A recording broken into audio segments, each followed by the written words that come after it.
Ganga, you can start now. Okay. Okay, sir. Yes, we are live now. Yeah, go ahead.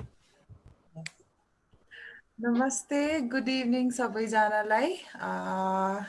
Thank you so much for joining in, Sabaijana. And I would like to thank my guest speakers and our moderator, Manish Samnani, sir, for his immense effort for making this live conversation happen exclusively for the population of Nepal. And I'm so grateful that we have been given this opportunity.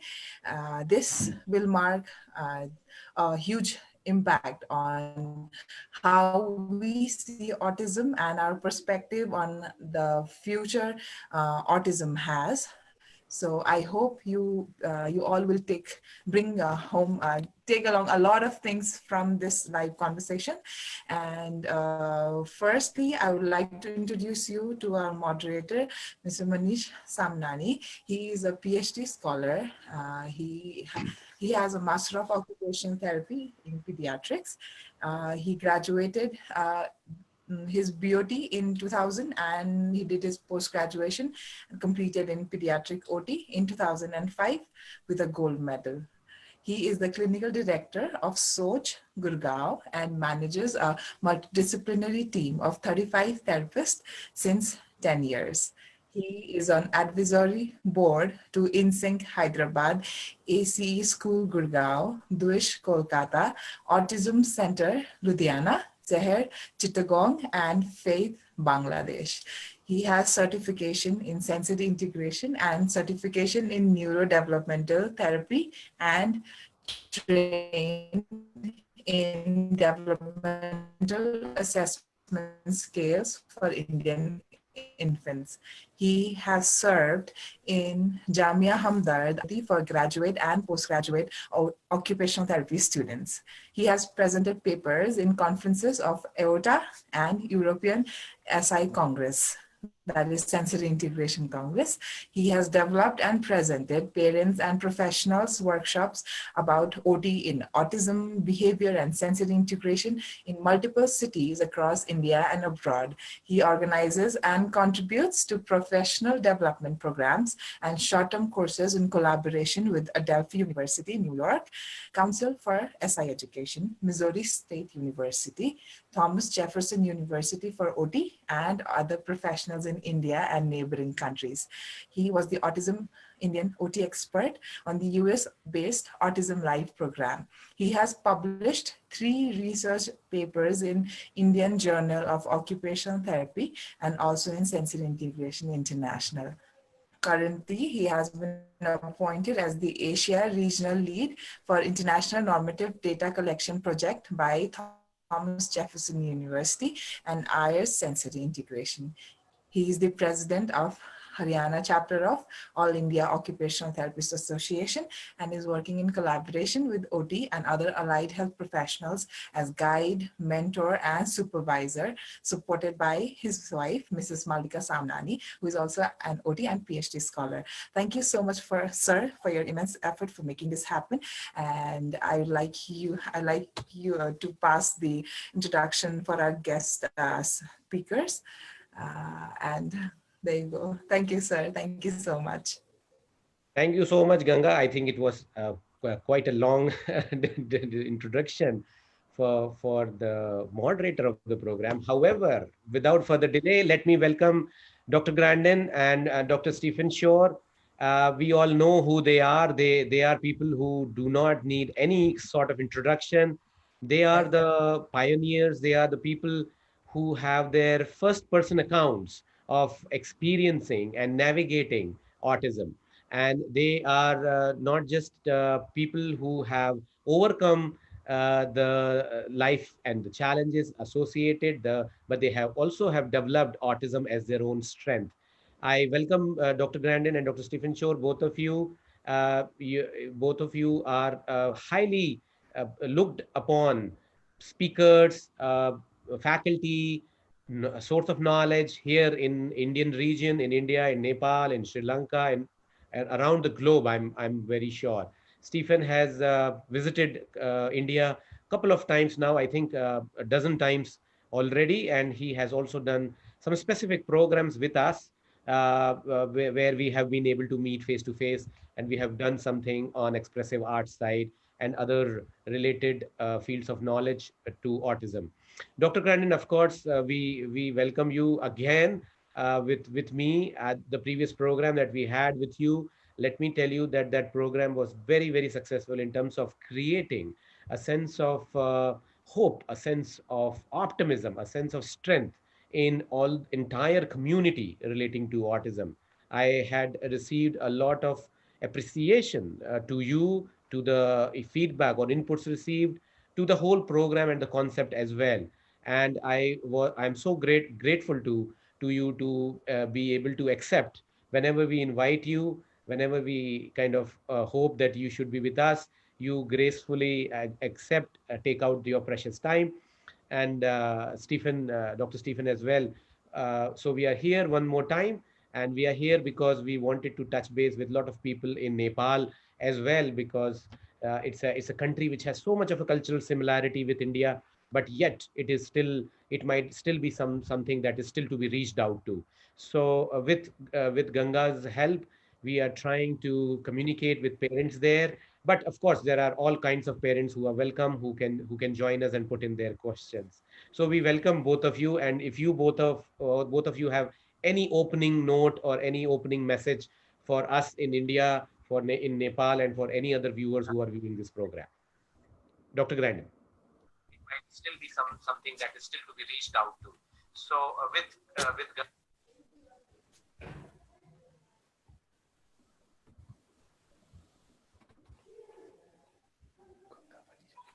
Dr. Grandin, if you would like. Yes. Okay, do you want me to start? Yes, Yes. you start. I started last Okay. time, you start this time. All right, then I'm going to just start out, introduce myself. I'm Temple Grandin. I am now a professor of animal science at Colorado State University. I've been a research scientist and a professor now for 30 years. And I've designed all kinds of equipment for our livestock industry. And when I was 4 years old, I had no speech. You see, the thing about autism is when the children are very little, 2 years old, 3 years old, may not have speech, may have a lot of repetitive behavior, do not interact with people. That's the way I looked. A child can look really severe when they're extremely young. But if you do a lot of teaching with that child, I was one of the ones that got me talking. See, autism is what's called a continuous trait. What does that mean? You can have somebody who's a little bit socially awkward that had no speech delay, but have a few of the traits. I had speech delay. And then there's some, when they're young, they've got more problems like epilepsy, but it's a true continuous trait. And you cannot tell when the child is 2 or 3 what the outcome's going to be. But the research shows very clearly that you've got to work with this little kid who's not talking. I don't care what the diagnosis is. Little kids that are not talking, people need to work with them. Start playing turn-taking games. A lot of that was done with me. If the child is spinning a coin, then let's take turns spinning a coin, or take turns playing with a toy car. They're a little bit older. I was taught how to wait and take turns with board games, just simple board games. You've got to engage them. Other things I was taught was how to eat correctly with utensils, taught to dress myself. The worst thing you can do with little children that are not talking is to just do nothing. Let them just sit in the corner. The research is very, very clear. The younger that you start working with a nonverbal child that's not talking, the better results you have. And before we went live, Dr. Shore was talking about the importance of giving the child a way to communicate. I can remember the frustration when I was 3 years old of not being able to communicate something that I wanted. And the one way you can have sign language, or you can have a picture board, but they've got to have a way to communicate. And you start off just teaching the names of toys, names of foods. And it's very important to speak slowly to the child. My speech teacher would hold up a cup she'd hold up a cup, a coffee cup, and she'd say, now you say cup, and she'd say cuppa really, really slow. She'd say cuppa very, very slow, and then she'd alternate and say it regular. And then I was praised, for saying it. There's kind of three ways that you can have a problem with speech. Even though the child is not deaf, can pass a hearing test, when the adults talk really, really fast, it just sounds like blah, blah, blah, blah, blah, blah, blah, blah, blah. It just went into gibberish. That's why it's so important to slow down. Or you can have, I also had problems with getting my speech out. It's like having a big stutter. So it's really important when you're working with these little kids to work in a quiet environment. And when you ask the kid to say a word, give them time to respond. Their brain works at a slower speed. You've got to give the child time to respond. Another issue that you can have with a lot of these kids is sound sensitivity. They might start screaming at the train station or some other place where there's a lot of loud noise. They might not like something that makes a lot of loud noise. Now, sometimes a child can tolerate a loud noise if they make the noise. Let's say it's just hammering nails into a board somewhere. So you let them do it where they control the noise. Or it might be a bell that hurts their ears. You let the child control the noise. Now, obviously, they can't control the noise in a train station, but you give the child control. He might want to put on headphones to block out the noise. Well, you want to try to encourage them to not wear the headphones, but they're there if you really need them. If you really need them, then you can put on the headphones. But there's been some children that could not tolerate a very, very noisy thing. And when they were given control of it, or then they learned to tolerate it better. But sensory problems are real. There's also some other kids that will have visual sensitivity. They get confused if there's a lot of visual stimuli. So oftentimes things will work better if you get them in a quiet place to work with them. And so I want to work on speech. Also want to work on basic skills, eating, dressing, using a toilet, basic skills. Kids that will have visual study. Parents and teachers help the kid too much. He's trying to put on his coat. Some of these children have motor coordination problems. There's a tendency to help too much. You've got to just kind of stretch them to do new things. Now, somebody else had something to say. Talk about turn taking. I need to let people do that. I wasn't sure if someone wanted to take a turn. Now, the thing about autism is Einstein, the famous scientist, the theory of relativity, he had no speech until age 3. When he was a young child, he definitely did not have normal development. And look at what he accomplished. See, this is where you have a big range. And then there's some individuals that will never learn to speak. But some of these individuals who never learn to speak can learn to type on text messaging program. It's regular on a phone. It needs to be a tablet or a bigger phone. Learn to type. They can learn to communicate with a picture board. They can learn to do simple jobs. There's often a problem with underestimating, some of the things that they can do. On the individuals that become completely verbal, like me, you will tend to have uneven skills in school.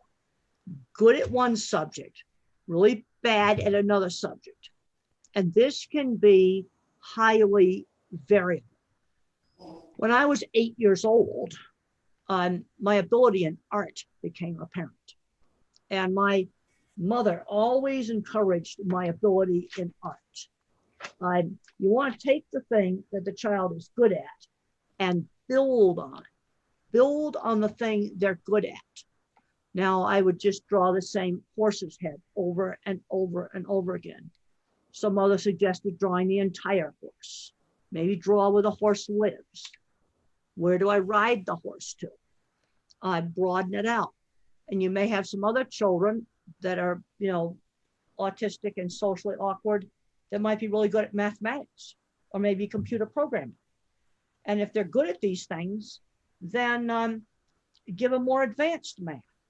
Some of these kids are musically gifted, but in order to determine if a child's musically got musical skills, he has to be exposed to musical instruments. Children get interested in stuff they get exposed to. Now, when I was very young, there was a little flute that children played where it had little holes you had to finger. I could never learn how to play it, but at least I was given a chance to try this flute. And another kid is going to love this flute and become really good at playing it. I used to like to make things as a child. I spent hours making kites and parachutes and experimenting with them. These are things to encourage. And when I got older, I was kind of the odd kid. And where I had friends was through the shared interest. Maybe it could be flying kites together. I know, and thinking, in some countries, kites are really, really popular hobby. And that would be an interest that the child with autism could, do with another person. We've got to start looking at what they can do. The famous physicist, Stephen Hawking. Okay, Stephen Hawking, famous physicist. He studied black holes in outer space. He became completely crippled in an electric wheelchair. He had to use a thing that where he used his eyes to control a computer cursor to write. So he wrote very slowly. But the thing that he was really good at was doing mathematics in his head. And Stephen Hawking had a really good thing to say about disability. He said, concentrate on the things. Your disability does not prevent you from doing well. So let's say if a person got their legs injured and they were in a wheelchair and the top half is good, they can work in an office. They can do a job on a computer. We've got to start looking at what the person can do. There are some individuals that remain completely nonverbal. Now, I'm not that interested in the labels, whether you label them intellectual disability or autism. You have an individual that's nonverbal. Now, if he's been taught to dress himself, some of them can do a job. And they like doing a job where they feel that they are contributing. I heard about an adult that one teacher started working with. He was running off all kinds of problems.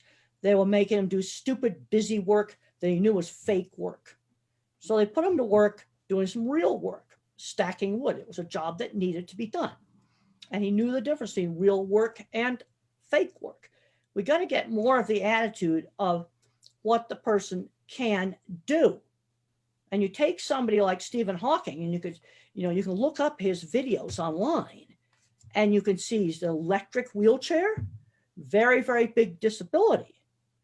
But he did mathematics. He could think mathematics in his head. It's the one thing that all his disability, where he could barely move, had no effect on mathematics, that he could do in his head. And now when individuals get older, I've seen people with a label of autism not learn how to work. Academic skills are different than work skills. And you need to start teaching work skills young, like chores around the house, just cleaning the house, just helping with the food preparation, learning to do a job. It's also very good for them to learn how to do a task where somebody outside the family is in charge of that task, like maybe helping out in the marketplace. You've got a vendor there that's selling vegetables. So each afternoon he works on setting up the stand and helping them sell the vegetables, where somebody else is the boss. When I was a teenager, I basically ran a horse barn. I cleaned stalls. I put the horses in and out of the barn, but that taught me working skills. I'm seeing some situations where a child may do very well academically, but hasn't learned work skills. Now, I've worked in heavy construction for 25 years, working on big food processing plants. And it was interesting to see who designs different parts of this gigantic factory. And there's two kinds of thinkers. There's visual thinkers like me. And if you watch the HBO movie, it shows how I think in pictures. Everything I think about is a picture. There's another kind of mind that does more mathematical types of engineering. And when you look at factories, they very clever equipment, like maybe a machine that packages food. That's usually made by the visual thinkers, like me, not by the mathematicians. And then things like electric power systems, refrigeration systems, the structure of the building so the roof doesn't fall down, that is made by the more mathematical engineers. And I was out on these very large projects, supervising construction of some equipment I designed. And there were many very talented workers there that today would be on the milder end of the autism spectrum. They were maybe dyslexic with a reading problem, or maybe kind of hyperactive, attention deficit. About 20% of these really smart people. And we wouldn't have gotten the plant built without them. And when they were kids, they were the kid that didn't talk. They were the kid who couldn't read. They were the kid that's just piles of trouble. And another thing that really helped me was my good teachers, starting with my mother. She made sure I learned how to eat correctly, got my skills. I had a wonderful teacher in primary school. Then when I was older and I was not interested in studying, I got a great science teacher.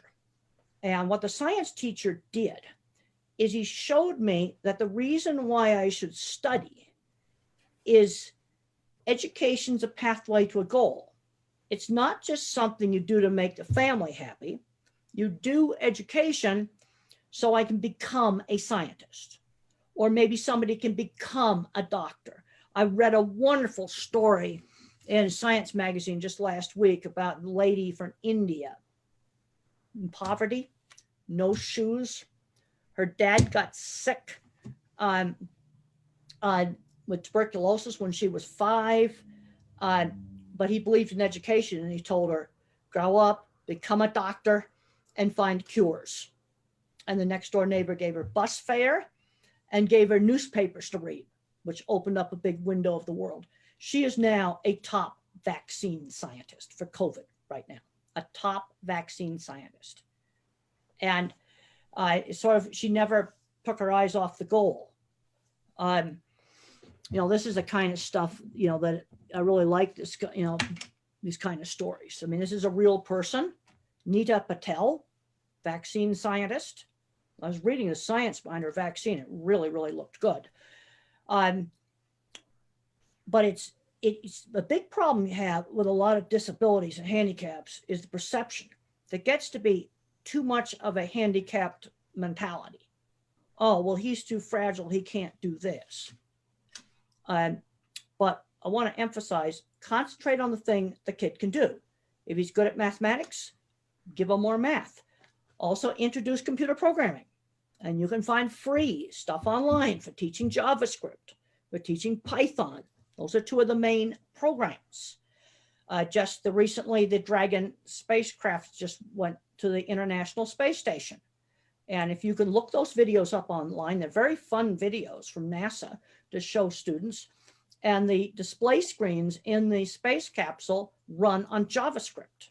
That's the same thing that runs video games. And you can find lessons online on that are free. And there are some kids on the autism spectrum, maybe some dyslexic kids, where they may just really be good at programming. I tried programming years ago when it was Fortran. I couldn't do it. But this is where work on the things that the individual can do. Well, I hope we're going to be getting some questions. I'm not seeing anything in the chat. Usually when I've done these talks, there's lots of things in the chat, I'd like to have somebody ask me some questions. Sure, Temple. We are receiving questions. I was hoping that you would complete your this thing and then I will start. But before I take up the question, Dr. Stephen Shore, if you would like to give some message, some opening note for parents in this region. Yeah, I certainly will. Be glad to. So a lot of what Temple said, I've seen that play out over and over for autistic individuals. For myself, after 18 months of typical development, I was struck with what I call the regressive autism bomb. And that happens to about 30% of us on the autism spectrum. So at 18 months, I lost functional communication, I had meltdowns, I withdrew from the environment, and in brief, I became a very autistic little kid. There was so little known about autism that it took my parents a whole year to find a place for diagnosis. And when they did, the doctor said, this kid is too sick, send him to an institution, because that was the prognosis for an autism diagnosis in the early 60s. Send them to an institution. Maybe if things go very, very well, they could do some simple job like pushing a broom, cleaning the floor. However, my parents, fortunately for me, they advocated on my behalf. Just like we're seeing ever increasing numbers of parents do that in India, Nepal, and around the world, my parents recognized that I could do a lot more than just wait an institution, and they can the diagnosing professionals to accept me to their school a year later. So it was during that year that my parents implemented what we would today refer to as an intensive home-based early intervention program. And this was a program that emphasized movement, music, sensory integration, narration, and imitation. And that's just today's terminology. Back then, the concept of early intervention didn't even exist. So what did my parents do? A lot of autistic people have difficulty with body to environmental relations, as described by practitioners of the Miller method, and so often worked on by occupational therapists as well. And in extreme cases, this is the person, for example, who may not know where their body ends and where the chair begins. In more mild cases, this is the person who is a bull in a china shop, someone who's clumsy, knocks things over, doesn't recognize their own strength. And so movement is so important for people like us on the autism spectrum. Communication, getting into my world. So my parents desperately tried to get me to imitate them, and that didn't work. Possibly due to a difference in mirror neurons, it may be difficult for autistic people to imitate, especially when young. Mm-hmm. So my parents flipped it around and they imitated me. And similarly to what Temple Grandin was talking about, you have a kid that's spinning a quarter, spinning a coin around and round. You don't just take it away, but you use it as an entryway or a lever in which to develop interaction. I wasn't spinning coins at that time, but I was making sounds that I heard from in the environment. And I was doing repetitive things, flapping my hands and so on. And that's what my parents did. And once they did that, I became aware of them in my environment. And I believe the key is that you have to meet the autistic child where they are and develop a trusting relationship. Then you can move on. And the music that my parents did, we had music on in the house all day, all night. We moved to music, we danced to music, we did things to music.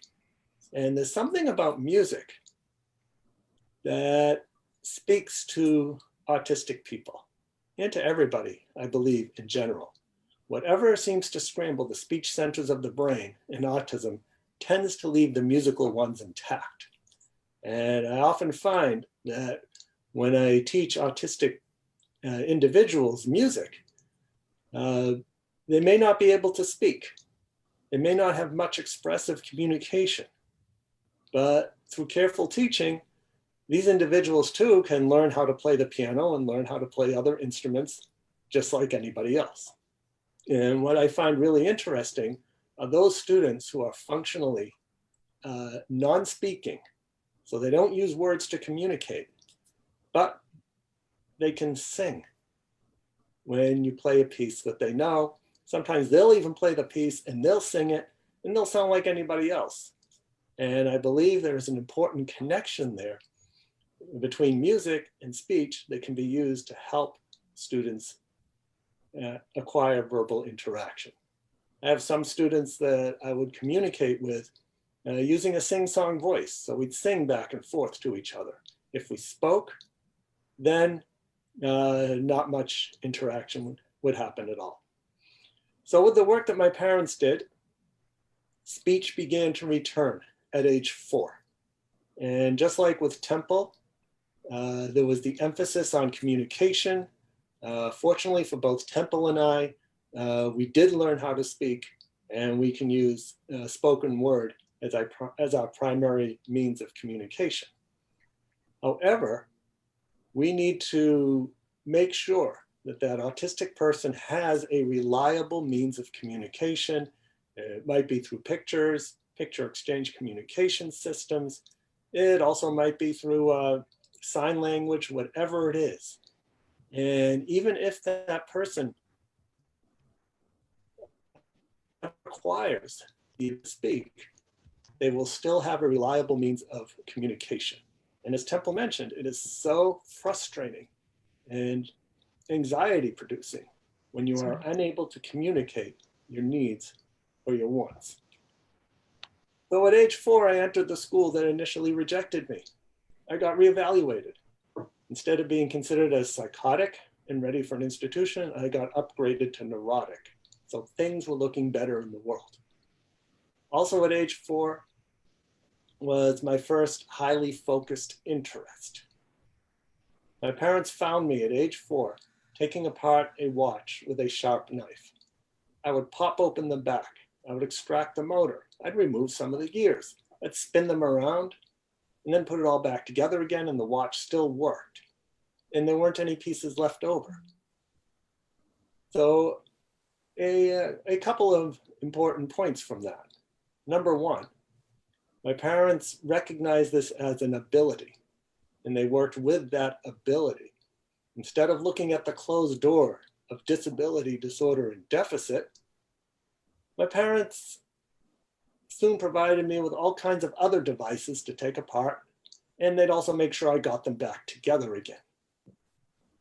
And I bring this up because it's important to recognize what are the strengths, what are the abilities of autistic individuals. We need to be asking, what can the autistic person do? And keeping this in mind, maybe watch repair could be a future area of study or possibly employment. And as Temple said, we don't know how far an autistic person is going to go. So at age 4, it looked like maybe I'd be a watchmaker or a watch repairman. I'd need a lot of support and communication and a lot of support living as an adult, but at least it was something I could do. And if it wasn't directly fixing watches, maybe that interest could be redirected to some sort of other repair, probably of small devices. Now, another thing that this brings out is, how could I have the fine motor control to take apart a watch with a sharp knife? However, when it came to penmanship, I was a total disaster area. And something that occupational therapists work with a lot, improving penmanship. So how could I have the fine motor control to do one thing and not another? And there are some neurological reasons for that. Additionally, what this also tells us is that there is a sharp line of demarcation between ability and disability that autism brings us. Both Temple and I talk about strengths, using strengths for promoting fulfilling and productive lives. But at the same time, we still have to recognize the real challenges and real disabilities that can come with being autistic. Well, then onwards to age 6, I entered regular school kindergarten. That was a social and academic catastrophe. You know what happens to children who are different in grade school? Both Temple and I have talked about being bullied. Almost everybody I know on the autism spectrum has been bullied in school. Fortunately, school systems have now begun to realize that bullying is not a developmental phase that children need to go through, and things are being done about it. Academically, I was about a grade behind in most of my subjects. But I still liked going to school because school had a regular schedule. School is where I could learn things. I was fascinated by all kinds of things. And my favorite activity all through grade school would be to go to the library and get all the books on whatever I was interested in. A stack of books on astronomy, then later on weather, maybe earthquakes, volcanoes, dinosaurs, whatever it was. And I'd put them all on my desk. I'd read them. I'd take notes. I'd copy diagrams. Sometimes even wonder if there was more to school, such as reading in groups or doing math with other people, but I just kind of did my own thing. And I think what that translated to is the teachers didn't quite know how to reach me. But at the same time, since I wasn't a behavior problem, they just left me to my own devices. And I think in this situation, it was probably for better rather than for worse, because there was so little known about autism in those days. I remember in third grade, a stack of astronomy books on my desk, and a teacher told me that I'd never learn how to do math. But somehow I've learned just enough math to teach statistics at the university level. Now these days I'm seeing increasing numbers of educators who would notice this type of special interest and then work with that interest, in this case to teach mathematics. And so I'm seeing more using interests to develop as intrinsic reinforcers. So what I mean by that is, let us suppose we have a grade school child who's not interested in doing math. Maybe they're not good at math. But we also find that they love to use a flight simulator on a computer. Now, commonly a system would be set up where we get the child to do math for 20 minutes. And if they do what they need to do for 20 minutes, then they can use the flight simulator as a reinforcer for the remaining 10 minutes of class. However, in a way, that's working against the characteristics of autism as opposed to with the characteristics. Now, what I would do is I'd find a way to use that flight simulator to teach mathematics, to give the reason why are we bothering to learn something that's kind of difficult. And in that way, mathematics now becomes intrinsically reinforcing. Yeah. And we don't have to fade away an extrinsic reinforcer. In middle and high school, you don't need to be autistic to have difficulty in middle and high school.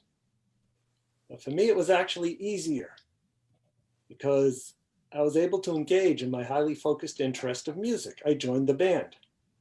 Now I had a structured activity in which to mediate my interactions with others.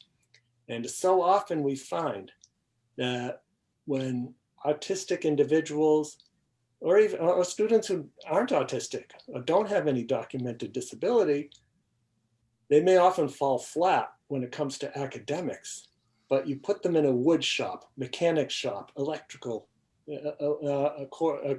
classes on electricity, or any one of these specials types of courses, and these students really shine in these areas, which is why it's important to expose students to working with their hands and to being able to make things. And that gets on to employment that Temple talked about earlier. Employment, preparation for employment begins with chores around the house. Because chores around the house, whether it's making the bed, feeding the cat, taking out the trash, they tend to be cyclical in nature. You have to do them over and over. You have to achieve a certain proficiency at them. And you have to do them whether you like it or not. everybody has to go to work, even on days that they don't want to go to work. And it's this regular exposure to these chores that go far in developing a good work ethic. Then, as Temple mentioned, by middle and high school, the autistic person should have a job outside the house. And I remember at that time I got a paper route. Paper route was a great business and miniature form that could be handled by a child. And in addition to the regularity of having to do it, whether I wanted to or not, in addition to having to gain proficiency and becoming good at it, I also had to be good enough so that my customers would keep me and I wouldn't drop customers. I had to deliver the papers correctly, put them between the doors so that they wouldn't get wet whenever it rained. And in that way, that was good training for employment. Later on, I got fascinated with bicycles, and I did with bicycles what I did with watches. I could take a bicycle apart down to the ball bearings and put that back together again, which eventually led to employment as a bicycle mechanic in high school, and then later on in college. And fixing bicycles was a great way to pay for college.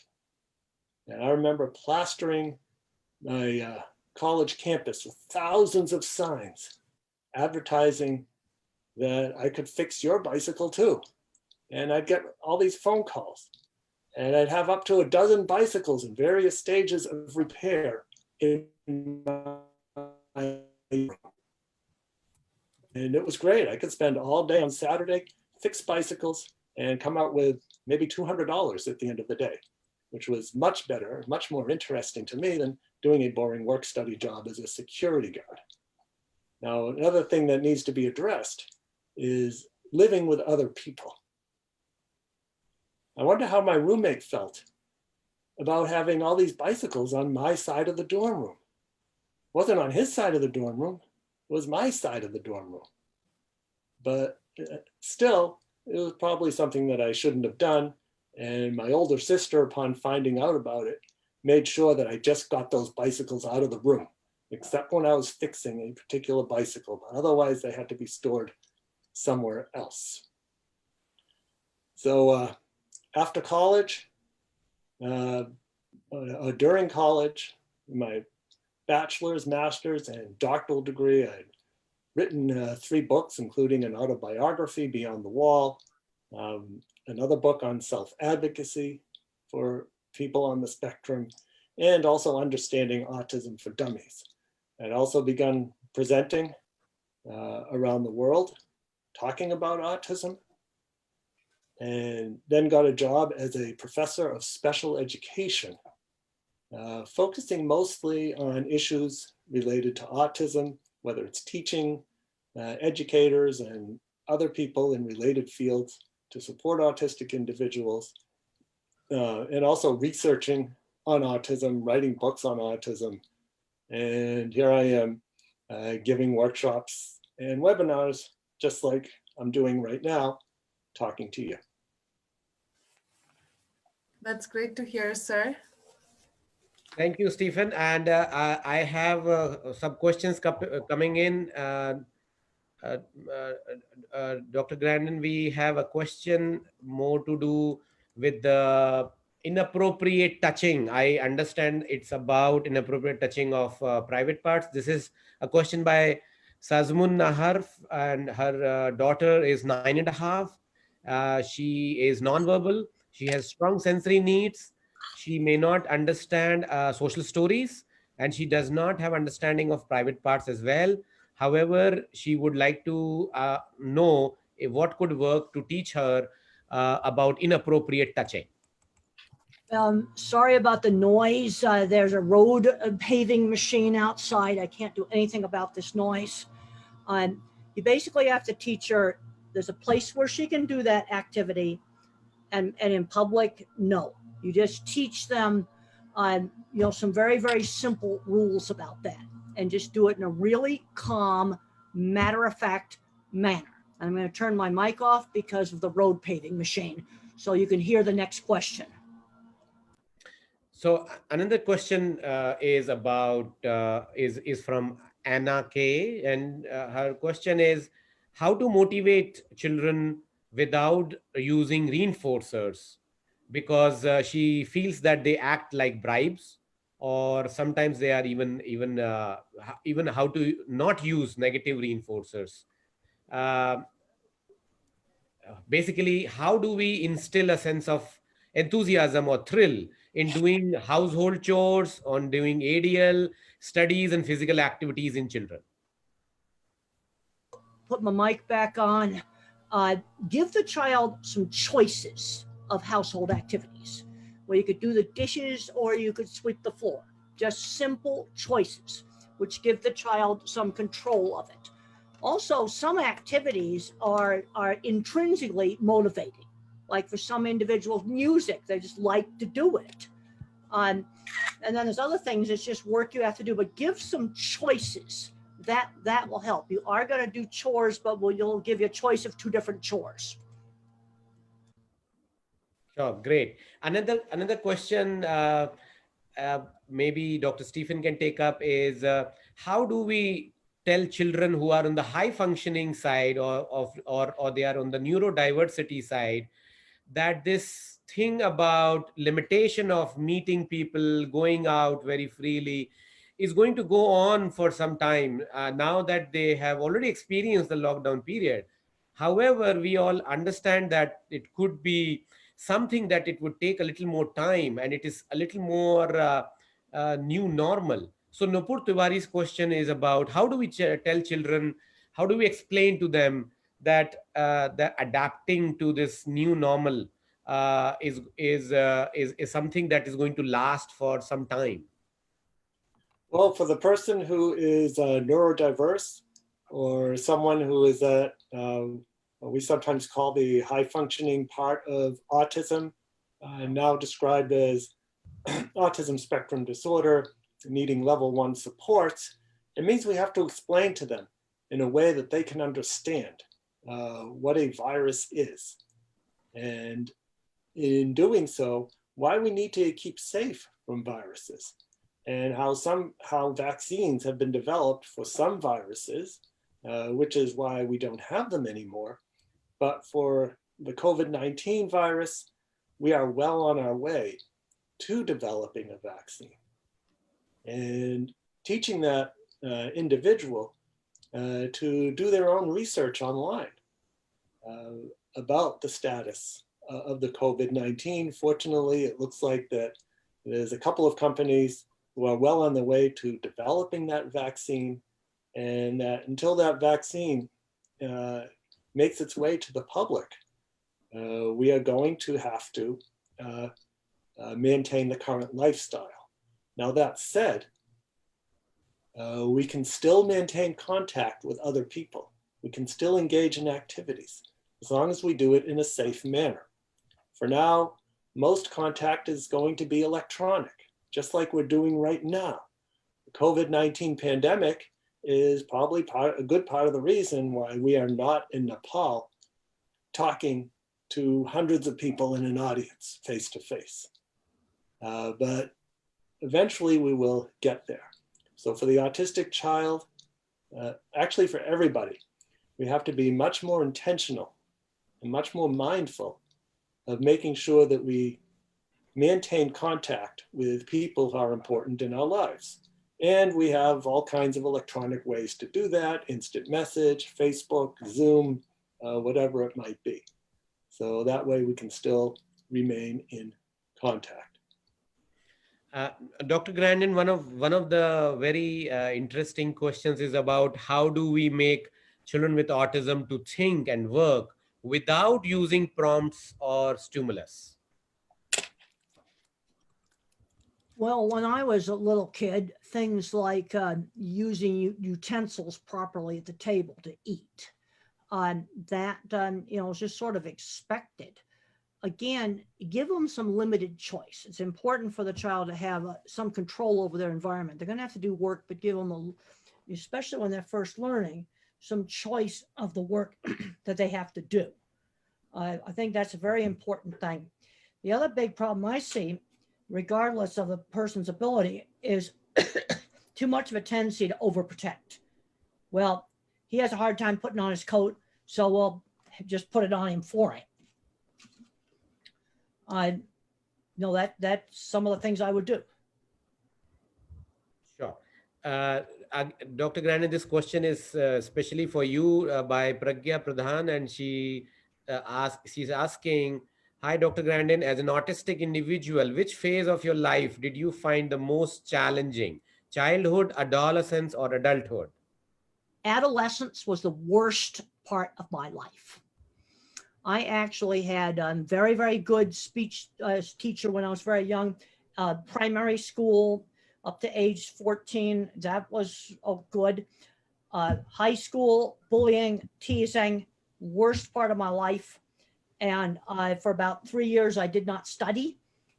I basically ran a horse barn, took care of the horses. 9 stalls I cleaned every day, put them in and out of the barn. And the only places I was not bullied and teased was where there was a shared interest, riding horses, building electronic devices. Those were shared interests. You know, for Stephen, it was music. You see, that's an activity that you can do with other people. But one thing I learned from that horse barns, I learned how to work. And in about one semester, I made up a lot of the academics I had not done. But I had learned working skills during that time. Every day, 9 stalls, clean them, vet them, feed the horses, bring them into the barn, let them out of the barn. I was in charge of the horse barn. And I look back on that, I'm realizing I'd learned important work skills from that. And I was proud of the fact that I was responsible for the care of those horses. And that has intrinsic motivation. They would trust me to take care of those animals. And they also had a small dairy, and I would help out with milking the cows. And this also got me interested in the livestock industry. This gets back to exposure. You know, if Stephen hadn't been exposed to that watch when he was a child, and they actually then let him do it carefully with a knife, he might not have gotten interested in mechanical things and showed the ability to do mechanical things. Sure. Dr. Stephen, there's a question by Lalita Prasai, and she's asking that is it possible or is it true that we can teach academics to all our children with autism? We can teach academics to children with autism. And however, as Temple mentioned, autism is a continuous type of situation.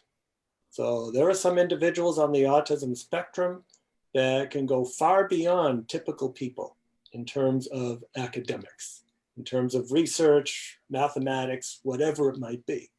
There are other individuals on the autism spectrum where we will be challenged to teach simple mathematics, reading, or helping them put on their clothes. So it depends on the individual.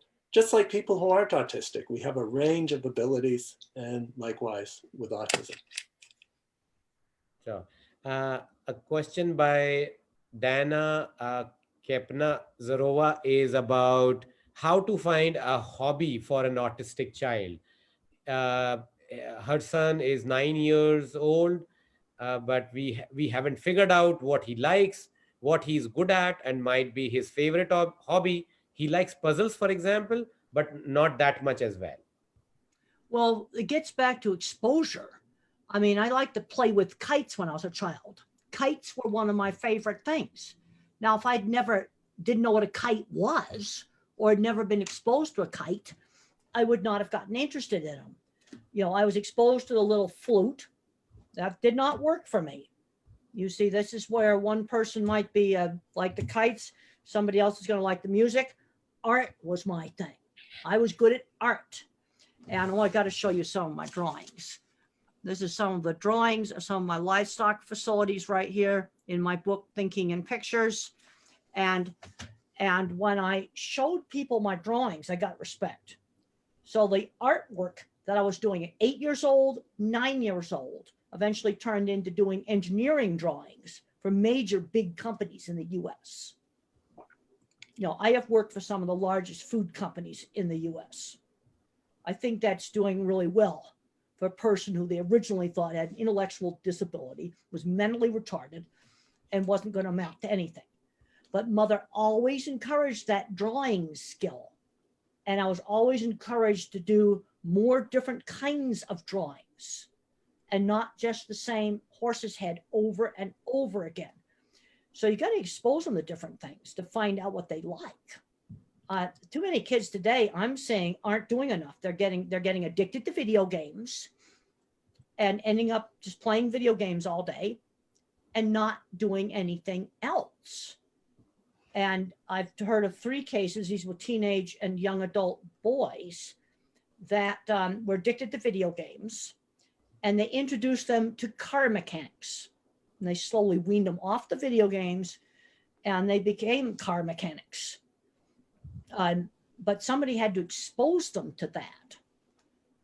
You see, this gets into, you know, trying a bunch of stuff. Then you find out what you might like to do for a hobby. Sure. I have 2 questions from 2 different parents. I understand they are both from Nepal, and I think this will completely relate to what you opened up, the opening things that you shared with us.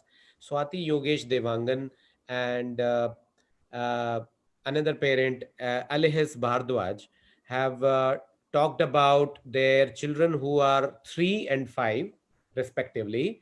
And they both have said that they can't understand much, they don't speak much, and they are trying to understand from us what do we do to ensure that they understand and follow commands. Well, first of all, you need to just work with them. You've got to work with these kids. And one of the ways to engage them is a little turn-taking game. Take something that the child's playing with and start taking turns. Now, the thing I have found working with these very young children, you know, get some grandmother volunteers in the neighborhood to come in and work with these kids. And what I've observed is some teachers they just have the ability to work with these kids and to start teaching speech. And there's other people that do not. You do not need a fancy university degree to work with these kids. And older grandmothers that have worked with a lot of grandchildren can often get these children engaged in a little game. And then let's learn the word for the toy, whether it's a coin or it's a toy truck, you know, or a little figurine of an animal, whatever the thing is, and start learning words for food.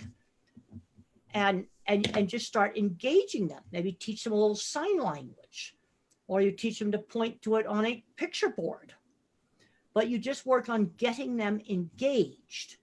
You know, there's a lot of people who get a master's degree to work with 3-year-olds. What I have observed, some teachers have the ability to kind of draw these kids out and work with them. And I would just ask for grandmother volunteers in the community to work with these little kids. Now, I have a book called The Way I See It. It's my most basic autism book, The Way I See It. It is available in electronic book. And I have chapters there in working with little kids. And you have permission to translate some of those chapters into your language, which would help the grandmothers. But you've just got to use the resources you have in the neighborhood. Sure. Ganga, if you have any questions coming into you from parents of Nepal, please do put up. Well, there's no other questions on the chat.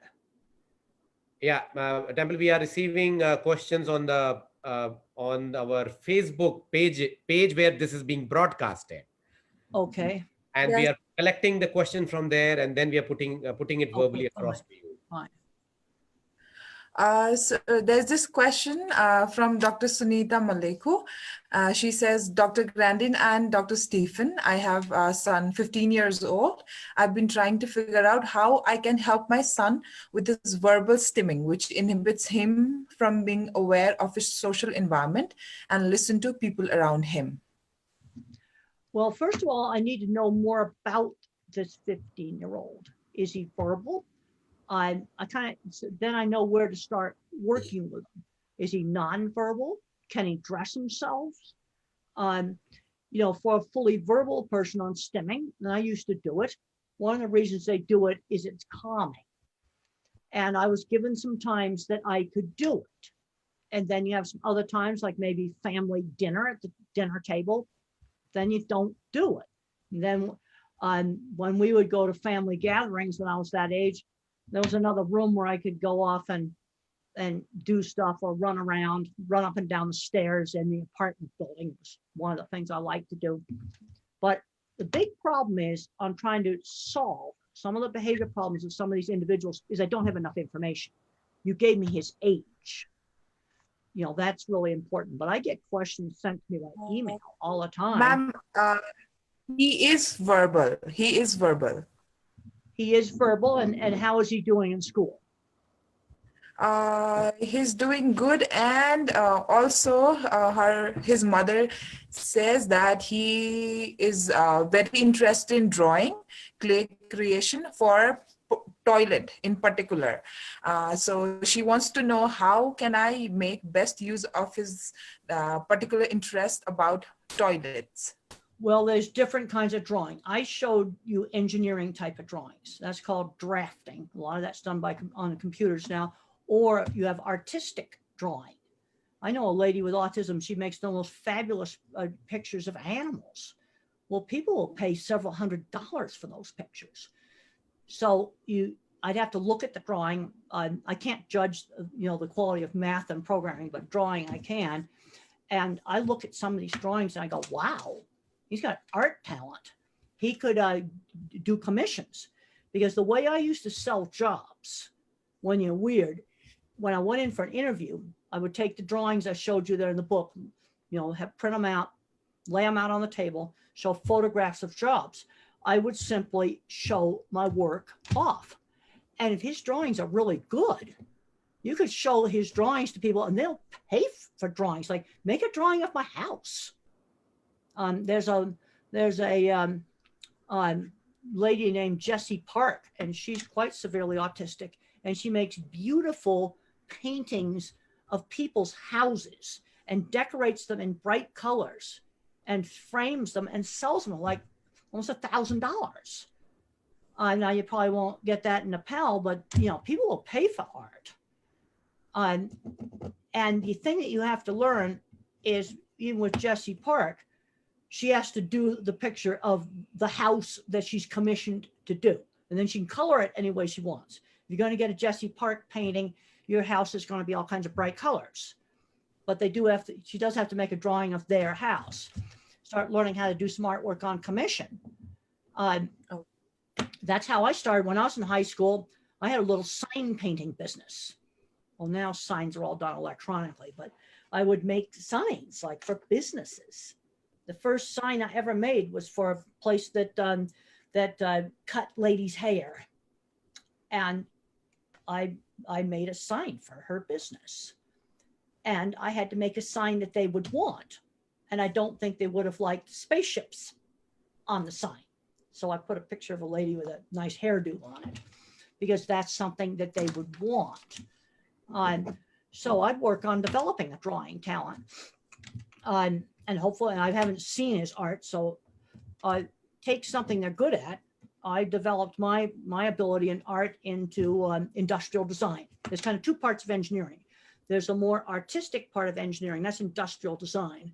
And then you've got the more mathematical part. Remember, I talked about the food plants. Boilers and refrigeration, it's more mathematical. Packaging machine. Look inside your printer. You got a big fancy printer, look inside all the mechanism that feeds the paper. That's stuff that a visual thinker or someone like Steve would be good at designing. So you got to kind of visualize. I'm a visualizer, so I'm visualizing, where this person, could do something. And then when it comes to stimming, you have some places where you can do it because it does calm you down, and then some other places you absolutely don't do it. You're trying to land a job. That's when you don't do it. Now, maybe you can run out in the parking lot after you've got the contract signed, and then you stim in your car. Oh, that brings up driving. All right. If I hadn't learned to drive, I would not have had a career with the livestock industry designing things. There's problems with multitasking in autism. Multitasking is difficult. So for driving, I drove 400 kilometers on dirt roads before I went into traffic. It's going to take longer to learn.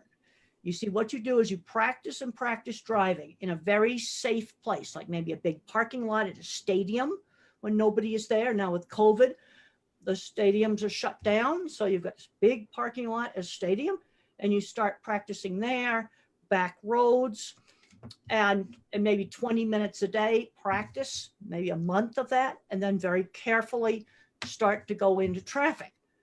But driving was essential for my career. Or maybe it's driving a motorcycle or a motorbike. Again, do the same thing with it. If it's a motorbike, let's learn to just ride a bike first. Let's just start with a regular bike, one that Stephen would have been repairing in his storeroom. And then we get a small motorcycle and we practice maybe on some dirt where if you fall off, it's not going to wreck you or the motorcycle. You don't just work into it slowly. I actually have, sorry, Stephen. Yes, please go ahead. Yeah, Temple is absolutely right about that. I was weird too when I was a kid. I probably still am weird. And I remember my first formal job where I got a paycheck at the end of every 2 weeks was working in a noisy restaurant cleaning tables. And that was just a basket full of sensory violations. I knew it wasn't going to work for much longer. And it made me realize that I needed to do something that I was interested in and that I could moderate my sensory input. And there were the bicycles. So I got on my bicycle that I built from the ground up and I made the rounds. I rode my bicycle to all the shops in the area. There were about a dozen of them. I'd go into the shop, I'd locate the manager, and then I would nerd into my bicycle with the manager and start talking bicycle geekery with the manager. After a period of time, I'd ask him for a job. It took about 11 times, but on the 12th time, I did get the job. And what I realized now, what I did was using the portfolio method of showing my work to the person who has the power to hire, getting that person interested in my work. And then after they were interested, asking for the job. And what also is good about that is that it short circuits all of this hidden curriculum and unspoken rules of doing a good interview. Interviewing for a job is one of the most social things anybody can do, except perhaps dating. And what do you have to do? You essentially have to get the interviewer to like you. You have to know the type of eye contact and all kinds of nonverbal communication, which us autistic people can learn. We can learn all that stuff. How many times do you pump somebody's hand? 3 times when you shake their hand. Everybody does that. However, autistic people need to learn that. We can learn it, it's easy. However, if we're focused on how many times do I pump the person's hand, how much eye contact do I make, what do I do when I sit across from them? Do I sit directly 180 degrees across from them? Or do I turn the chair slightly to the side and be less confrontational in nature? We can learn all that. However, if we're thinking about all of this, how much is left to focus on the job? So there was no eye contact with the manager. We were looking at my bicycle. I didn't have to shake his hand because we were focused on the bicycle. Right. By the time I asked him for a job, he knew I knew my way around a bike. I just put my drawings out on the table. I would lay my drawings out on the table, just like it was shown in the movie, pull out photographs, because I did my stuff when it was pre-electronic. Now they might be on a tablet or a computer. Show them photographs. I had written articles for industry magazines. I had copies of the articles I gave them. I just took the portfolio and laid it out on the table. I call that the 30-second wow. And they go, wow. I sold Cargill, one of the biggest food companies in the world, by sending the head of Cargill a portfolio. That's how I sold jobs, selling the work. Same thing that Stephen was doing with the bikes. I have a question that you would be able to would be have your own personal experience for sure. This is a question from Farman Parvez, and she's asking about her adolescent son who is not very happy about being a part of a social gathering. So her question is about what do we do to make him comfortable to be a part of a Well, social okay, gathering? first of all, I need to know his age. This is really important. An adolescent, A 5-year-old here, or a teenager, or an adult. teenager. Teenager. It started when I was little. In our neighborhood, all the children, when they got to be 7 and 8 years old, when the parents had a party, we put our good clothes on, we greet the guests. Now, I lived where it was cold in the wintertime. So you take the guests' coats, and then we acted like a little caterers and served the food. And that taught social skills. When I was a teenager, yeah, you had to sit at the table for a while. You had to shake hands with a few people, and then I was allowed to leave. Didn't have to be there for the whole time. And usually what would happen is I might find my grandfather was the co-inventor of the autopilot for airplanes. He worked with a person on the autopilot who probably had autism. So all during World War II, planes were guided by a device where the original design was probably made by a person with autism. And grandfather I think he was a little bit autistic too. He did not like the gatherings. So when we went to Granny's for my grandmother's for, a holiday, I had to sit at the table for 20 minutes and socialize. That was the rule. But then I would go in the other room, and grandfather was there, and we'd talk science. I used to ask him, why is the sky blue? And he'd explain it. And he did not really like the parties either. And I find lots of times that I find somebody at a party I can talk to. Another problem I have is auditory processing. If it's a noisy environment, I cannot hear conversation. I don't really like a noisy restaurant because it's not very fun to be at a restaurant and I cannot hear the conversation. As soon as there's background noise, I'm functionally deaf. So that's another reason why, it's not fun. I'd rather get off and find one person where we can talk about something we're interested in. So think the thing on that, he's 15 years old, he's an adolescent, that you got to make an appearance there at least and be polite. And then maybe you can retreat off, with one or two people. But just totally stay in your room, no. I was never allowed to just become a person who stayed in a room all the time. We call that a recluse, person who just stays in the room all the time. No, I had to get down there and mingle with the guests and make an appearance. Sometimes you just got to do some stuff you don't really want to do, but you don't have to do it for 5 hours, but at least make an appearance. That's how it was handled with me. But when I was a young child, being these my brother had to do it too, and he's not autistic.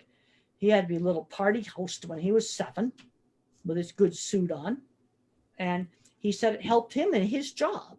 He's a banker. He's just retired now from banking, vice president of a bank. And he said that those parties where he had to be that host helped him socially. And he's not autistic. And he did not like the parties. He hated them. But he realized that they helped him talking to older men. And that's how he became a bank vice president.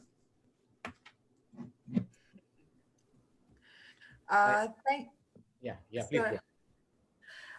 Thank you, Stephen sir and Temple ma'am for actually mentioning driving. One of my clients, he was very excited to see people ride a bicycle, and he he got into a bicycle just once with his mother's help. He enjoyed it, but then he did not go into that bicycle again. He would just not like to ride it again. But why is it so? Well, Is it some kind of vestibular problem or? there is a balance problem. I was slow to learn to ride a bike. And one of the, what motivated me to ride a bike? All the kids in our neighborhood were going to go on a bike tour, and they were going to go to the Coca-Cola bottling plant. And I couldn't go because I didn't know how to ride a bike. Mother did not take me there. She said, now you're going to learn how to ride a bike.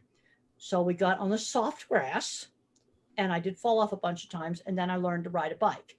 So I think some of this in the beginning is that there are some coordination problems sometimes in autism. And then once I learned to ride a bike, I was just fine.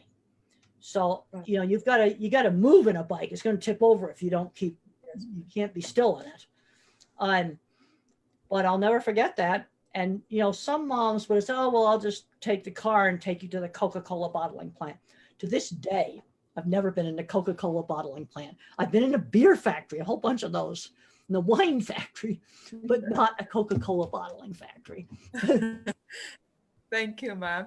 So we have one more question that the parent says that I always thought it would be very difficult to teach driving as it needs social awareness, social etiquettes. What would be your opinion on this?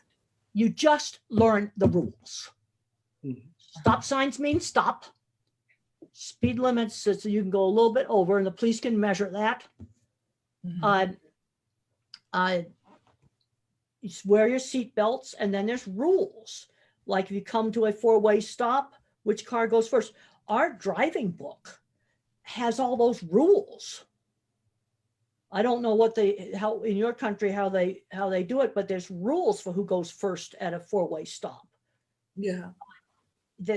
No, that was not my problem in driving. The problem with driving for me was multitasking. And that's why I had to spend so much more time just driving the car on a dirt road. So it's called motor memory.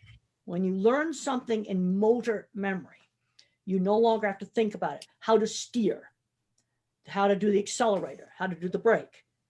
I could just do it automatically. And then when that gets into motor memory, then you carefully start to do traffic. And there's just rules. When I was a very young child, I was playing outside, I was taught, before you cross the street, you look both ways so you won't get hit by a car. It isn't, I never viewed driving as a social activity. It's just, you know. So rules, you gotta very understand the good- rules. We have very good instruction. You know, even the thing that our Department of Motor Vehicles puts out a nice little book with all the rules in it.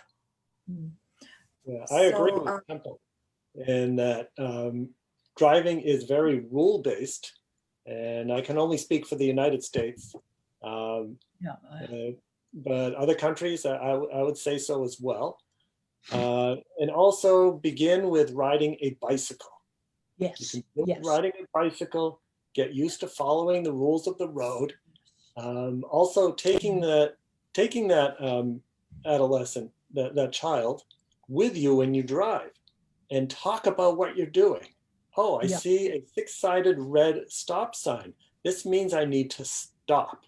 Even if Yeah. there's no cars coming from another direction, the rule says you stop, you look Yeah. both ways, and then when it's safe, you continue.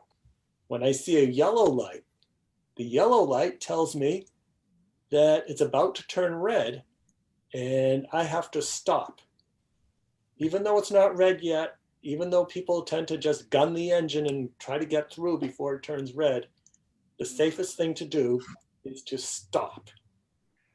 And then when it turns green, even after it turns green, you still look both ways at an intersection to make sure that somebody has not run a red light and that it's safe to go.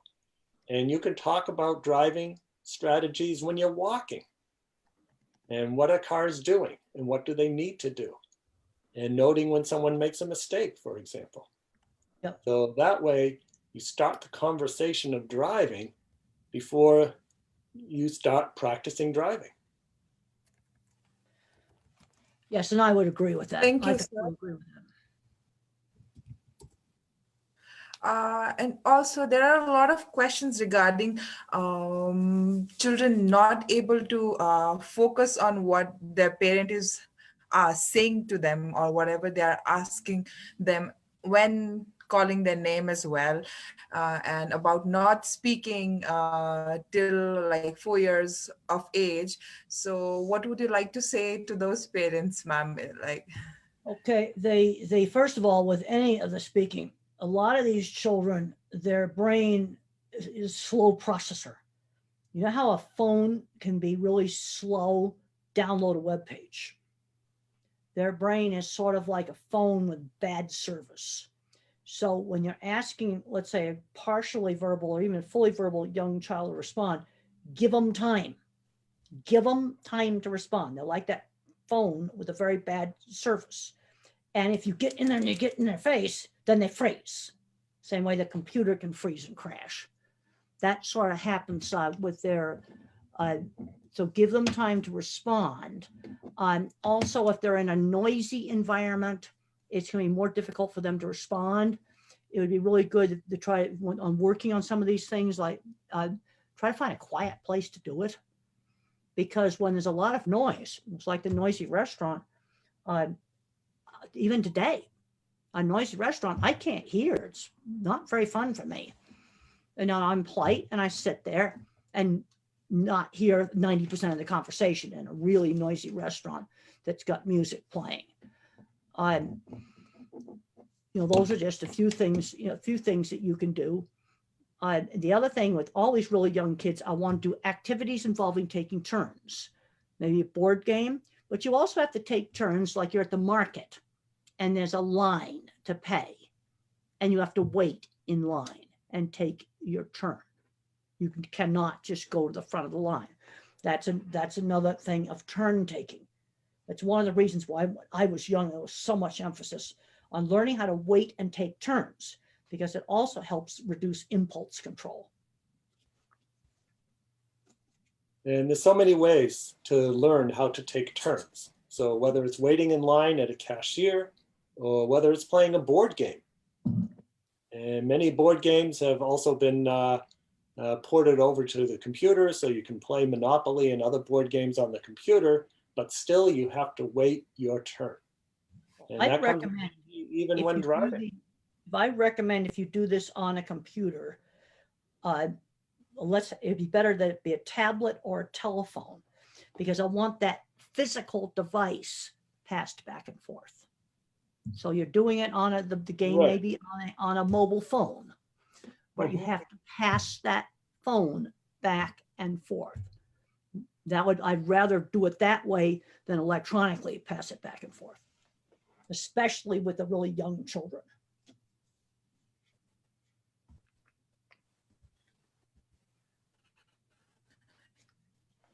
Any other questions?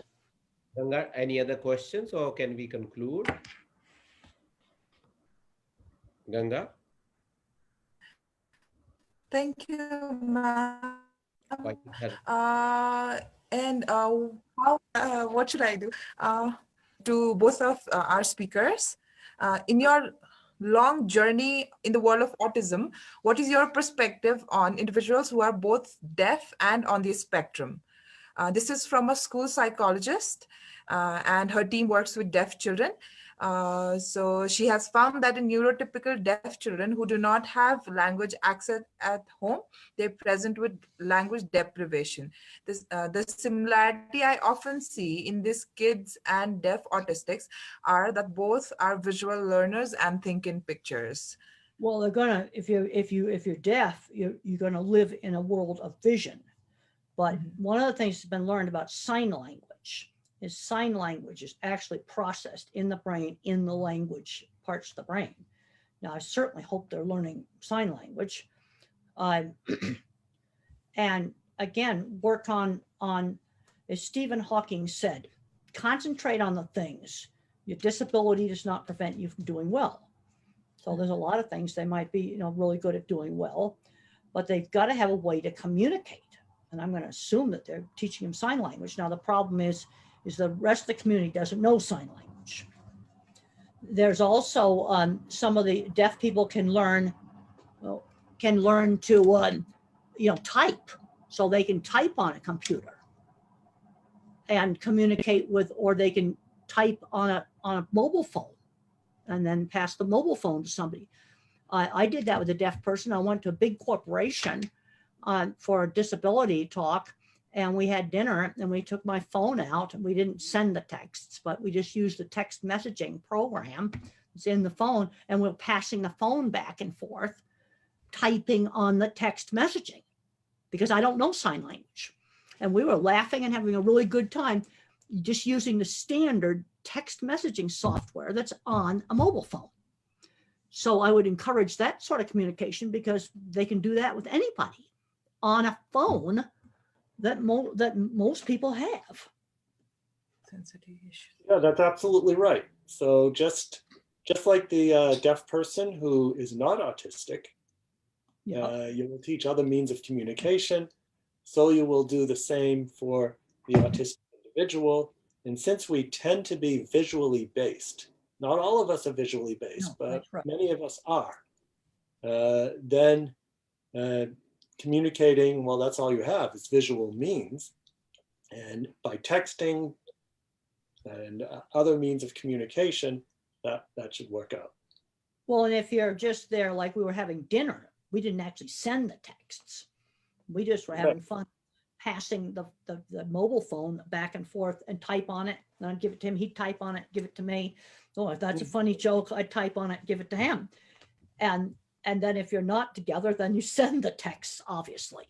But I like to look at things that resources we have in the neighborhood, like mobile phones, as a way to communicate with text.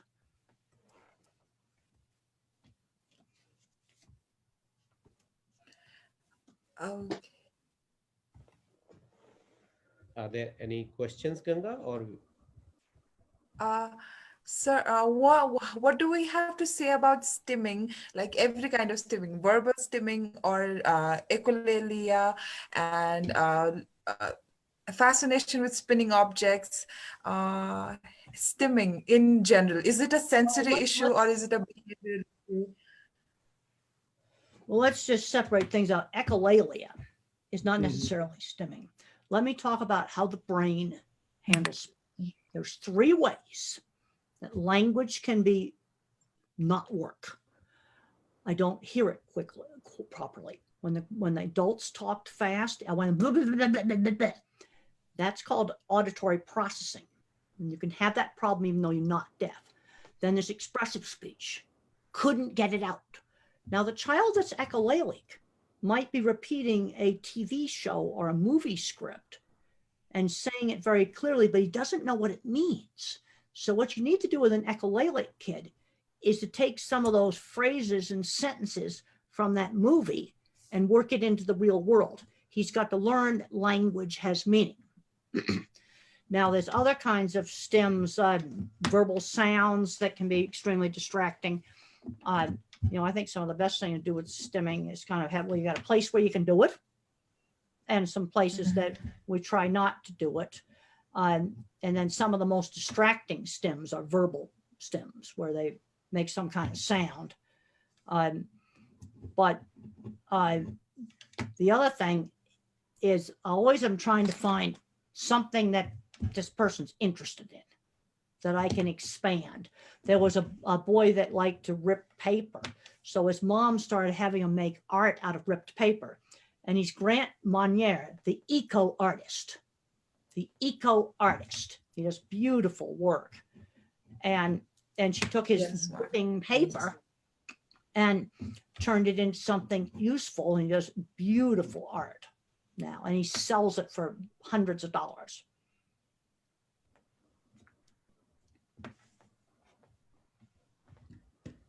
Yeah, Temple is absolutely right. And that is, you have to.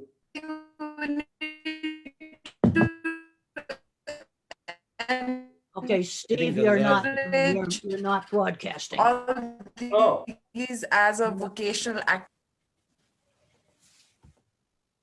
Is there no sound? Yeah, you're okay now, no, but you froze. Oh, okay. The signal was not working. Okay. So Temple, you're absolutely right in terms of stimming. That is one. Is there a way to turn this activity into something that's productive, just like what Grant does? I know who Grant is. I've seen the work that he does. It's absolutely great with his origami, paper folding type of activity. With other stems, such as maybe verbal stems or flapping one's hands, what we can think of those stems are as they are actually self-regulatory behaviors. And the person is either over anxious, or maybe they're falling asleep and they're trying to get their brain to regulate to an optimal level so that we can pay attention. However, some stims may be disruptive in a given situation. So if I'm in a classroom and I have a student who's flapping their hands, and if it's disruptive, what I might do is I might walk over to that student and give them a therapy squeeze ball and say, here, squeeze this. Because this is a need that needs to be fulfilled, and it will be fulfilled, whether you like it or not. So what I've done is I've redirected something that's a bit more disruptive in a community setting, a classroom in this case, and I've replaced it with something less disruptive, such as squeezing a ball. Well, and you go to these big trade shows and every commercial company has little squeeze animals they give out that's livestock. I even have a squeeze oil field equipment vehicle. I have it on my shelf. That was the most unique therapy ball there was. So every industry, doesn't matter whether it was the oil field industry or the cattle industry or the pig industry, they give out, I went to one for doctors and they had brains as squeeze balls, little rubber brains giving out. And so they're passing these things out at trade shows for every single field. So yeah, you could just have that in your hand. We have all kinds of little squeeze balls of cows and pigs in our department that we got them at trade shows now. We haven't been to any trade shows now since March because of COVID, but they were giving them out at job recruitment fairs. Sure. Thank you so much for such an interesting and insightful answers from all of you. Ganga, would you like to? Thank you so much, Dr. Yes. Well, thank you for having us. Thank you, Dr. Steve. Thank you, Dr. Manish. I am super glad that you guys Ganga's internet sounds weakly. Her signal's failing. She may need to turn. There are still a lot of queries unanswered, but still, whichever questions, thank you so much, sir. I am very, very, very grateful. Thank you so much, Dr. Grandin. Thank you so much, Dr. Stephen Shore. And I'm so grateful to all of you to be able to come on this program and give us time yet again. It was indeed very wonderful. Well, thank you very much for having us.